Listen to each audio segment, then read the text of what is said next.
지역경제 매거진 시청자 여러분 안녕하십니까. 파워인터뷰 곽경호입니다. 어려움과 역경을 딛고 성공을 이룬 사람들의 이야기가 지금처럼 경제 상황이 어려울 때일수록 서민들에게는 큰 힘이 되고는 합니다. 파워인터뷰 오늘 이 시간에는 20년 동안 오리 하나로 성공 신화를 이룬 이미출 사장님을 만나보겠습니다. 안녕하십니까. 반갑습니다.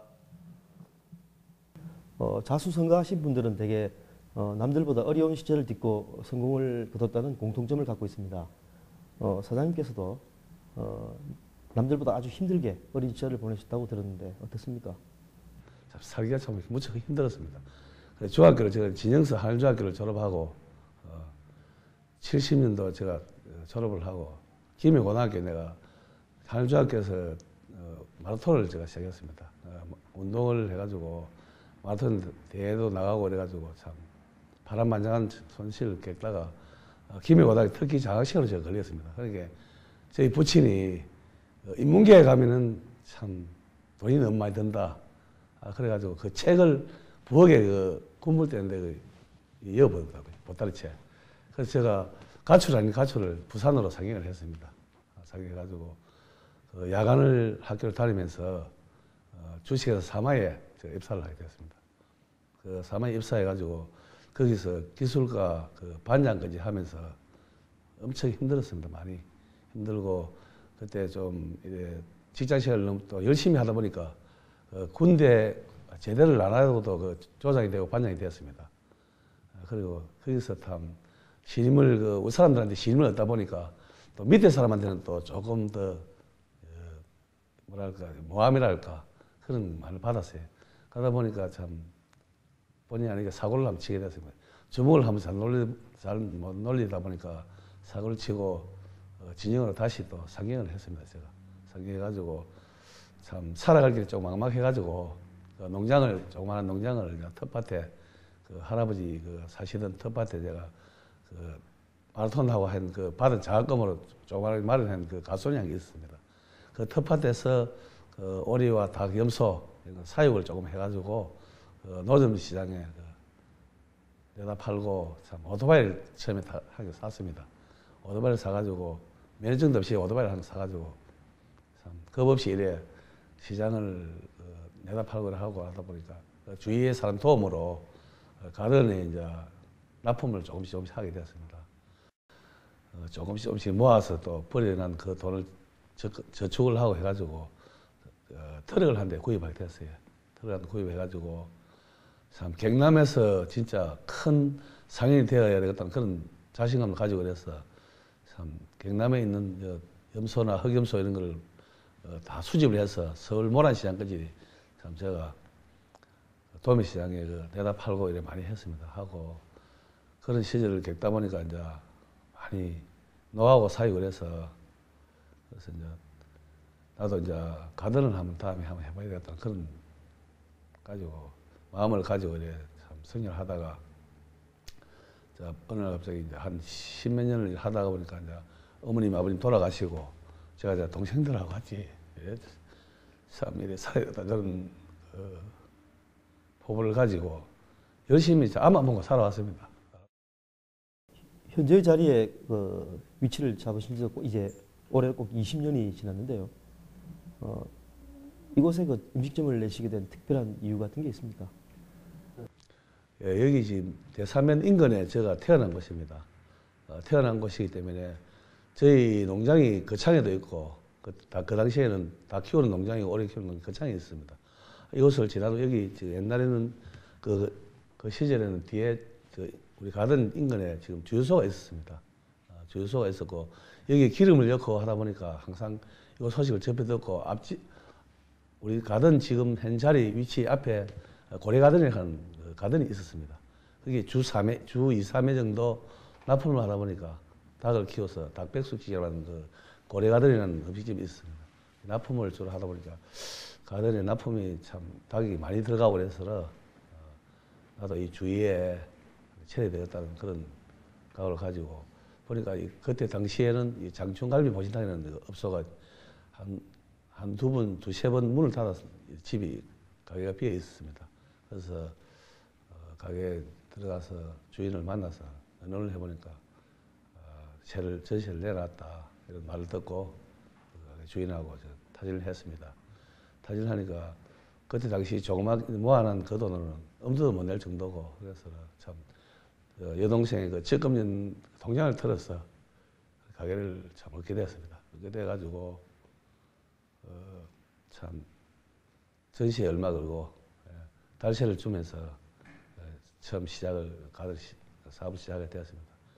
참 처음에는 손님도 이래 많이 여기는 길이 지금 6년 전에는 길이 외길 뿐이었습니다. 우리 가든 앞에 외길이었는데 처음에 이 근처에는 백수집이 없었고 오리 불고기 전문집이 없었습니다.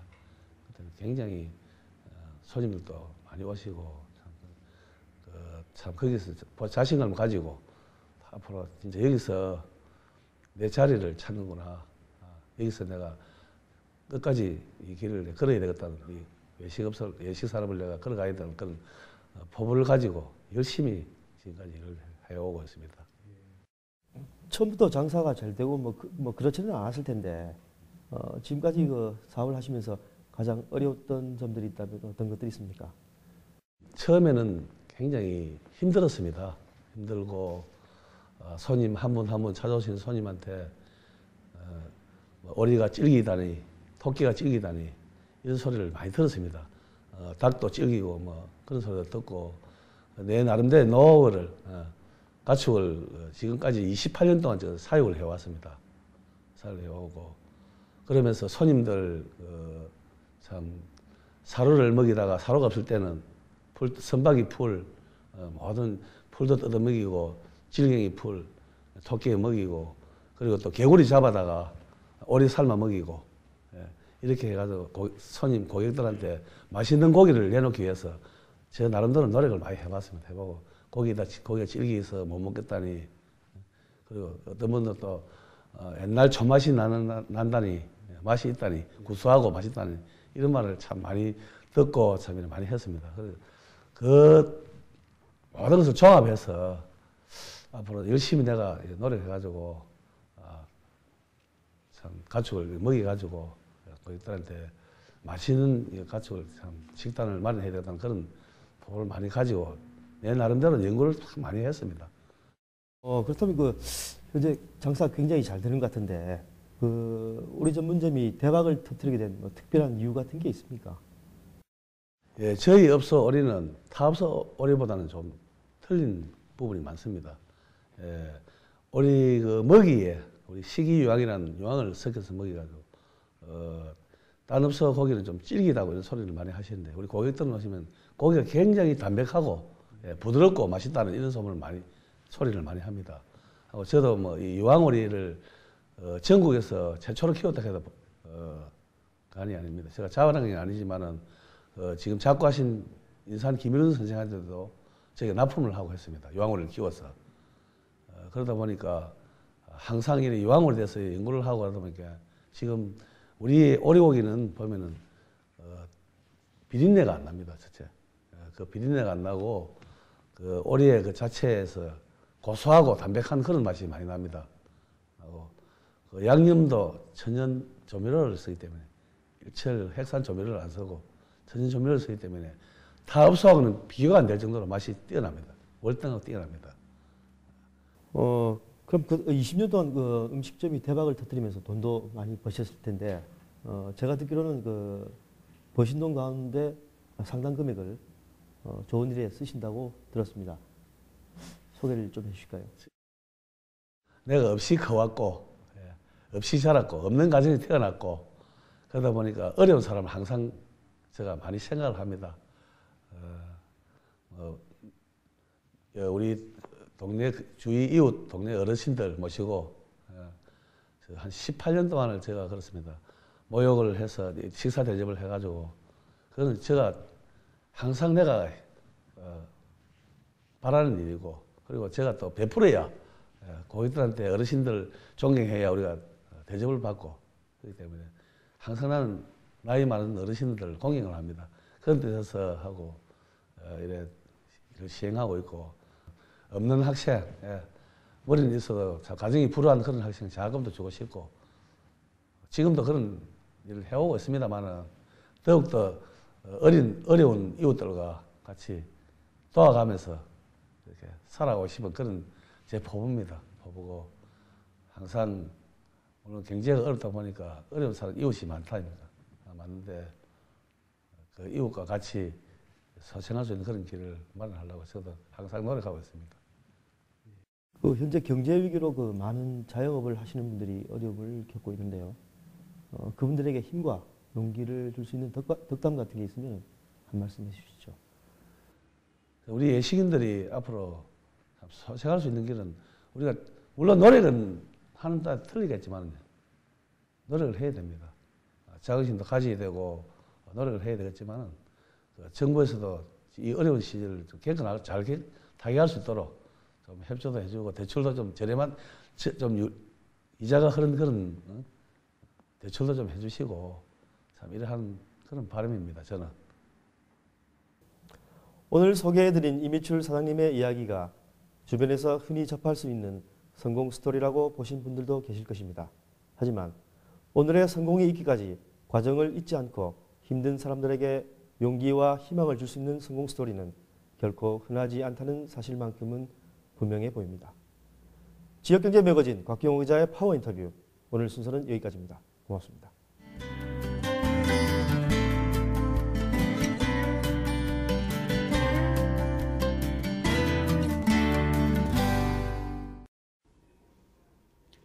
(1분) 마이닥터 아름다운 울들병원 장호석 원장입니다. 이번 순서는 요부변성 후만증과 강직성 척추염에 대해 알아보겠습니다. 특별한 사고 없이 허리와 등이 서서히 굽어지는 대표적인 척추질환 두 가지를 소개드리면 중년 이후의 여성에서 주로 발생하는 요부변성 후만증과 남성에서 발생 빈도가 비교적 높은 강직성 척추염이 있습니다. 거리에서 유모차를 밀고 가는 할머니, 집안에서 한쪽 팔을 싱크대에 기대어 설거지하는 어머니, 이러한 꼬부랑 할머니의 모습은 전형적인 요부변성 후만증의 특징입니다. 요부변성 후만증의 원인은 척추 근육이 약해서 척추를 바로 세우지 못하기 때문입니다. 강직성 척추염의 특징은 목뼈부터 허리뼈까지 전체적으로 딱딱해지면서 활처럼 굽어져서 나중에는 앞을 제대로 볼 수 없을 정도로 심하게 굽어지는 것입니다. 이처럼 척추가 굽어서 일상생활이 어려운 경우에는 허리를 펴주는 수술이 필요한데요. 최신의 최소상처 척추 교정술은 과도한 기존의 수술법과 달리 허리뼈 한두 마디만 고정하는 것으로 교정이 가능합니다. 척추 건강을 유지하여 밝고 행복한 삶을 영위하시기 바랍니다. 감사합니다.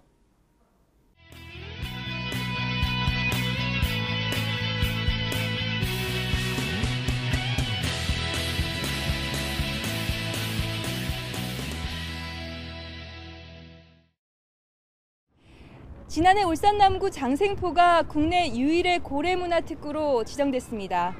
장생포는 우리나라 최대 고래잡이 전진기지로 황금기를 누렸지만 지난 1986년 상업포경이 금지되면서 차차 그 명성을 잃어갔습니다.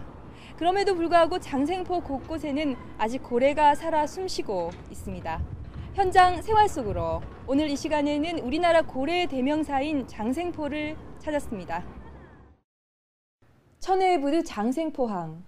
1940년대 우리나라가 본격적으로 고래잡이에 뛰어들면서 이후 40여 년간 활발히 포경이 이뤄졌던 곳입니다. 고래를 실은 배가 항구로 들어오면 장생포는 온통 축제 분위기였습니다. 구경꾼과 고래를 맛보기 위한 사람들의 발걸음도 끊이지 않았습니다. 당시 고래 포수는 울산 군수자료와도 바꾸지 않겠다고 할 만큼 최고의 직업으로 꼽혔습니다. 굉장히 잘 살았어요. 심지어 개도 이제 그 돈을 물고 다닐 정도로 그 정도로 아주 잘 살았는데 고래잡이가 그때는 고래고기도 흔했고 지나가는 사람도 한 잔 먹으면 안주하라고 띄주기도 하고 그랬지만 85년 이후로 이제 국제법에 의해가지고 포경이 이제 금지되는 바람에 이제 굉장히 동네가 이제 낙후되고. 전성기 시절 모습은 이제 볼 수 없지만 고래박물관에서 고래와 포경의 역사를 한눈에 볼 수 있습니다. 실물 크기의 귀신고래 모형을 보면서 다양한 울음소리를 들어볼 수도 있습니다.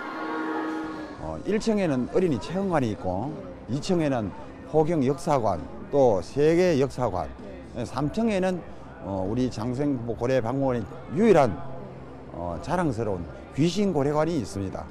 그 귀신고래관은 왜 유명하냐 하면은 장생포에서 이 옛날 귀신고래가 여기서 새끼를 놓고 갔기 때문에 울산뿐 아니라 전국에서 많은 학생들과 관광객들이 박물관을 이 찾고 새끼를 있습니다. 갖다가 이렇게 분리해가지고 아이들은 책에서만 보던 고래의 생태를 가까이서 보며 마냥 신기해합니다.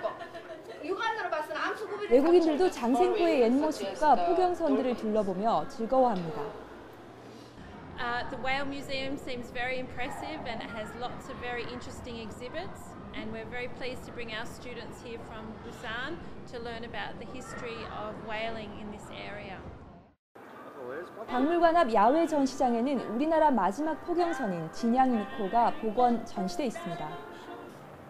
그 옆에는 국립수산과학원의 고래연구소도 있습니다. 이곳에서는 고래 탐사를 비롯해 고래 자원의 보존과 관리를 위한 연구 분석 작업이 이루어지고 있습니다. 장생포 하면 무엇보다 고래고기가 떠오릅니다. 고래를 일부러 잡을 순 없지만 그물에 걸린 고래는 해경이 확인한 후 유통이 가능합니다. 12가지 맛이 난다는 고래고기는 울산을 대표하는 별미입니다. 처음 먹는 사람에겐 낯선 맛이지만 고래고기의 추억을 잊을 수 없는 미식가들에겐 정겹고 구수한 특별 음식이기도 합니다. 맛있고요. 고소한 것 같아요. 그리고 고래고기가 불포화 지방산이 많아서 미용에도 좋고요. 살도 안 찌고 건강에도 좋은 그런 음식으로 많이 알려져 있잖아요. 참 여러 가지 맛도 나고 참 맛있습니다. 장생포가 고래문화특구로 지정되면서 볼거리와 즐길거리가 잇따라 들어섭니다. 우선 고래잡이 옛 모습을 볼 수 있는 전시관이 만들어져 포경문화의 상징인 고래 해체장이 복원됩니다. 고래 테마거리와 해양 생태공원 등에서 가족들과 함께 즐거운 시간을 보낼 수 있습니다. 4월부터는 고래 탐사선도 운항돼 바다를 가르며 헤엄치는 고래도 볼 수 있습니다. 오늘 5월 14일부터 17일까지 15회 울산 고래축제도 열립니다. 4개 분야 14개 사업이 있습니다. 그 중요한 사업은 지금 현재 고래잡이 옛모습 전시관을 건립하는 공사가 있고요. 지금 고래박물관을 리모델링하는 사업, 그다음에 주변에 장생포 고래마을을 둘러볼 수 있는 탐방로 개척 사업 등 여러 가지 특화 사업을 저희들 벌일 예정으로 있습니다. 이렇게 되면 이제 많은 관광객들이 몰려오게 되고 그에 대한 고용 창출이라든가 지역 경제 발전을 기대를 충분히 볼 수 있다고 생각됩니다. 고래의 추억을 안고 잠들었던 울산 장생포가 다시 기지개를 켜고 있습니다. 세계적인 고래 관광 메카를 향한 울산 장생포의 힘찬 비상, 그 미래가 기대됩니다. 지역경제 매거진 김정숙입니다.